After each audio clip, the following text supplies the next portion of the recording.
key metric for our patients. And in my own emergency department, our patient satisfaction right now is in the 70th percentile. Our docs are the 90th percentile. The ER overall is in the 70th percentile. We've gone through some transition because the system we were part of, we're not a part of them anymore. We're a standalone district hospital. A number of other things going on. That's no excuse. Our door-to-doctor time right now is about 36 to 38 minutes. We get it down to 30 minutes, our patient satisfaction is in the 90th percentile. Goes up to 40 minutes, we're in the 70th percentile. I can almost track it in a linear fashion. So I'm going to tell you door-to-doctor time is key. And I can tell you most of the time right now, the door-to-doctor time has more to do with door-to-room time than it does with room-to-doc time. Our room-to-doctor time is under 15 minutes. And we set as a target 15 minutes, door-to-room, room-to-doc.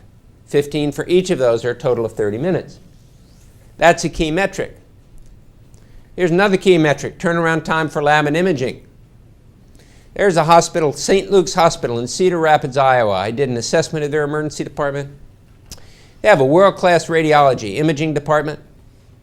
Their order of CT, non-contrast CT, and order of plain film to results reported.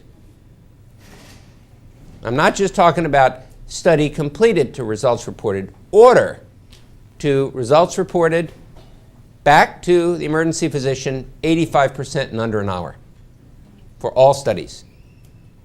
That's rather astounding, wouldn't you say? How long does it take to get a reading? Once the CT is done, how long does it take to get a reading from the radiologist? I know what you're going to tell me. It depends on who's reading. Depends upon the time of day. Depends upon whether it's a weekend or weekday. Is that what you're going to say? The moment it depends on who's working, the moment it depends upon the time of day, you've got a good organization, not a great one, because it can't depend on that. Okay? How about this? From the time you write admit to the time the patient goes up to the floor, how long? Answer, too long. The reason I know is because one of your doctors came to my session on October 4th and we had a long conversation about it. And he's like beating his head against the wall, feels sometimes like he's beating his head against the wall because it's taking too long. IHI, nationally recognized quality organization, Institute for Healthcare Improvement, says decision to admit to the time the patient goes upstairs should be an hour or less. Let me give you an analogy here.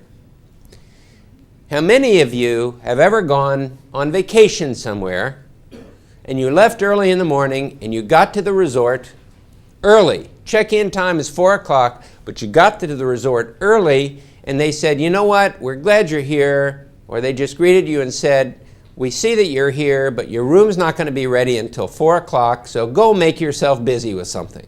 Does that ever happen to you? Happened to me. And what's your initial reaction when that happens? Don't you go, okay, right? Now, if the person says, we know you're not supposed to be here till 4 o'clock, but you know what? We got a room for you. How do you feel? Wow, excited, right? What do you think happens to our patients? Now that's when we're feeling good and we're going on vacation. And you walk into a patient's room and you say, we're going to admit you to the hospital. What do they want to do? Get to their room so they can relax and get themselves settled. That's what they want.